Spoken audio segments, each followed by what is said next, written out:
5, 6, 7. So we counting them?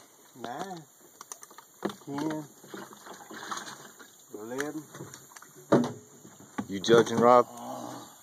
12, 13, 14, 15, 16, 17, 18, and then 19, 20, 21, 22, Who's the winner? 23, 24, and open up and get the rest of them out of there. What did you catch? We caught 25, didn't we? No. How many did you count? 21. How many did we count, Glenn? 25. 25. There you go.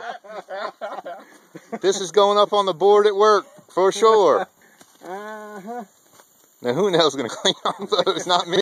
So what is that? 21 and 25? That's 46 fish. Holy crap. And we started at 3.5 hours. That still was a pretty good day.